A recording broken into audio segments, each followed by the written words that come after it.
This is Alex Wolfhart, and this is the first of hopefully many reviews that I'm about to do in English, trying to show a little bit of the new technologies, the new mods, mechanicals, and as much as I can about cloud chasing. I've seen lately cloud chasing has actually evolved even in Europe. More and more people nowadays started vaping. Some of them just use it as a method of quitting smoking. Some other people took it as a passion, from getting the best flavor into getting the biggest possible clouds. Basically, that is what cloud chasing means, trying to have the bigger cloud. It's a manly thing.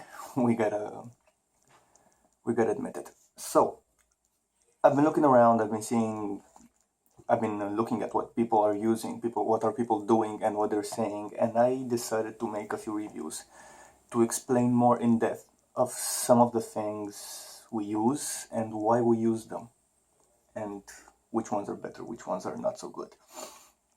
Mostly when I've seen cloud chasing, for example in Denmark, I've been looking around, many people with series boxes. 8.4 volts, wow, I can make so big clouds. No, you can't. That's the amateur version, I'm sorry, but it is. Pumping 8 volts into any coil of a very big diameter is just going to give you big clouds. It's as simple as that. Making a build work on a tube mod, single battery mechanical, that's where the skill of a cloud chaser stands. That's where you gotta know how to make your coil, how to make your build, and how to take all the securities for it not to blow up in your face, basically. But given these options, I've decided that the first review would be about a mechanical mod. Not sure if I should say the most powerful, but for sure one of the most powerful mods in the world.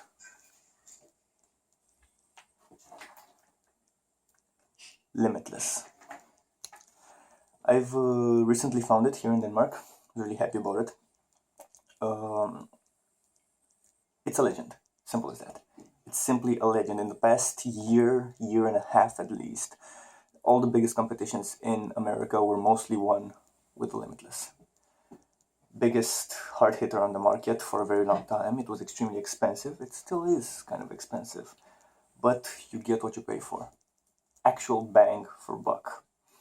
But what makes a mechanical mod hit harder? What makes this one hit more powerful, give you more voltage into your atomizer compared to, let's say, this one, a Dogecoin?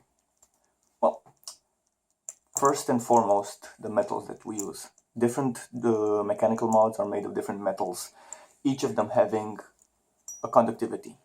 More conductive, less conductive, etc.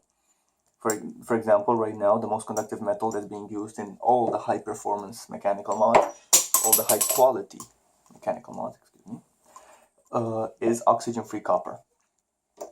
It is the second best thing on the planet. Best and most conductive is silver, but unfortunately making a full mod out of silver would cost a few €1,000. There are a few. There are at least 3 that come to mind right now, made out of pure silver, but each of them cost, the cheapest one is about €3,500. So we're going to try to limit ourselves to something more human, so to speak. Oxygen-free copper. Very good connection, very good electrical conductivity, and it hits like a tank being thrown from the stratosphere right on your head. Like this.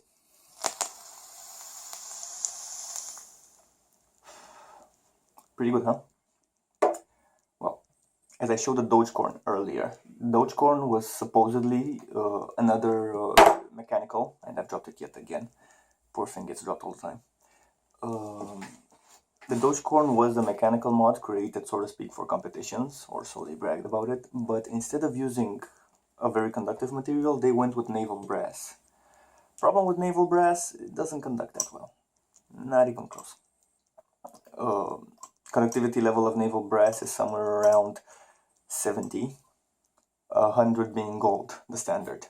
Oxygen-free copper, for example, is about 137, if I remember right. Hope I am not wrong. But you get the point. You get the gist. Yeah. Limitless was famous for how powerful it hit, but it was famous for more things. It was famous for its sleeves. The fact that you could change them. When you buy a Limitless, you actually buy just a tube. This one. Unfortunately, due to marketing and everything, you are not allowed to buy the tube itself. You'll pay one amount for this tube, and then you'll have to order at least one sleeve. They will not ship it simple. At least one sleeve. You can choose your own sleeves. There are multiple versions. For example, I have the Diamondback, and where I got it from, they also had the green skulls. Look pretty interesting, pretty nice. Red bandana and black bandana. They were basically the most famous ones for a very long time, reason for which probably that's why they brought them. I don't know, to be honest. But yeah, oxygen-free copper, sleeves to keep changing it. Every day it can be a different mod. Basically out there, if you look internationally, you'll find that there are more than 30 different sleeves. So you can have just one good mechanical mod and a lot of sleeves for it. And every day it's gonna look different. Pretty nice. Button. Button is one of the things that makes this monster tick. Big silver-plated contact. Silver-plated contact, which, if you would look on a battery, very close to the same size. The connection it creates is very good. Magnets on the inside, my own choice. You could have also opted for the silver spring version. To each his own. I prefer magnets. I have a lot more trust in them, so to speak. But to each his own. This has been greatly debated over the years by different cloud chasers, professionals of course, and amateurs. Spring versus magnet. Some people say magnet is better, some people say spring is better. Basically, the difference is up to each user. I prefer the sense of a mechanical button, of a magnet button, instead of the spring, which in time gets broken. Well, let's puff a cloud, see what happens. The build is an extremely simple one, more than simple I might add.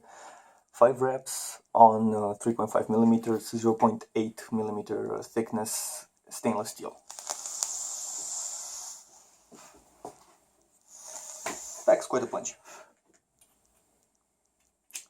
Better builds can be made, but this is all up to the user.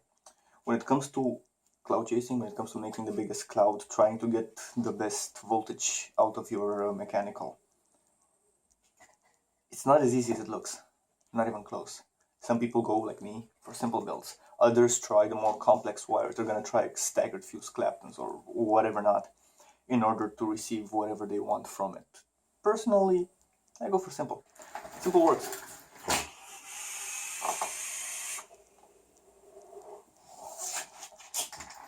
Grenade work. Unfortunately, the space that I have at my disposal ain't exactly big, but I try to make the most of it.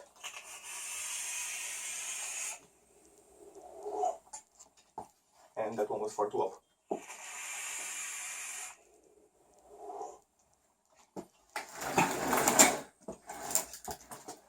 As the international saying goes, clouds for days. Look behind me. You can barely see anymore because of the clouds. If I am to compare this one with any mods, it has one competition, and one competition only, in my personal opinion. The VCM.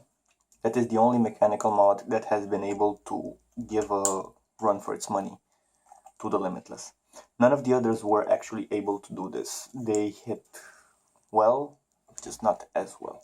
They wouldn't have the same voltage drop. There were many on the internet who actually made extensive video reviews explaining each and every one of them, explaining them with a voltmeter, with a professional voltmeter, to show under load on a very low ohm resistance. The lower you go in ohms, the more amps you draw out of the battery, the more the battery is stressed. The more the battery is stressed, the more you have a fall in tension. That creates bigger voltage drop.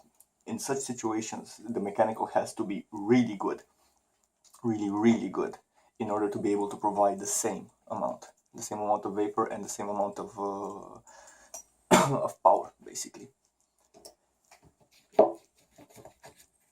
Building on a tube is not as easy as it looks. I am kind of against overvolting. It's just a version of cheating. Just make large diameter and a lot of wraps and that's it. No.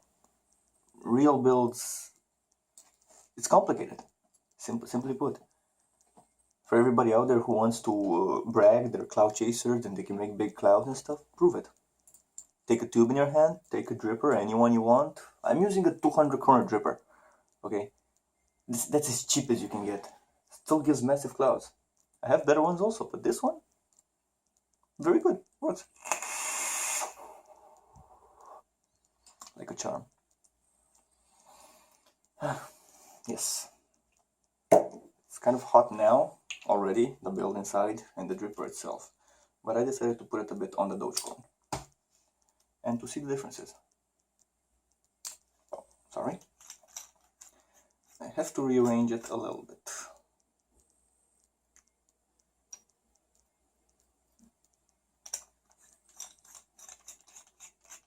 The poor thing has not been used in a very, very long time.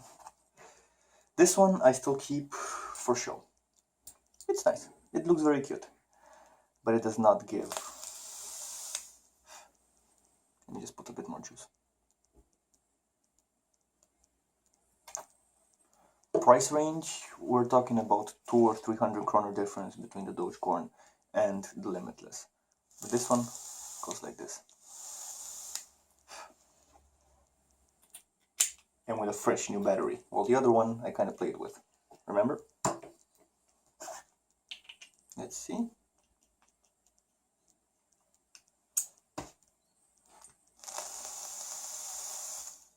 Whoa, dry. The difference, I am not sure about it on video, but it is there. It's clearly there. From one mechanical to the other, the differences can be just from how they change the button. But that button can make all the difference. You look at the mod, that it may be made out of a good material, sturdy material, but it has a very sloppy, very beginner level, so to speak, button. Thin ones, like they were in the past. They used to cost a lot of money back then, and they weren't so good. But unfortunately, with time came improvements. And not just improvements in quality and in build, but also improvements in price range. They keep getting lower and lower. And for the price of this, it's a must-have for anybody who wants to blow big clouds.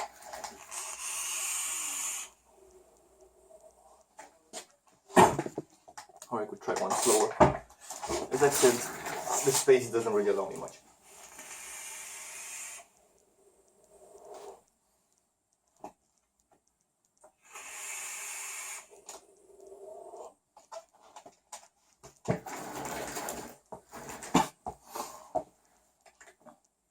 Why was the Limitless so famous in the past? Well, it had no competition for more than a year and a half. It took a year and a half for one company to be able to create a competition for it. Just one company managed to create competition in this long time, in a business which is exploding from this month to the other. To me, that says a lot. To me, that explains the fact that this little mod has made history in our passion, so to speak. In the thing that we like, this mod has actually been able to make more than any other. Just Google it.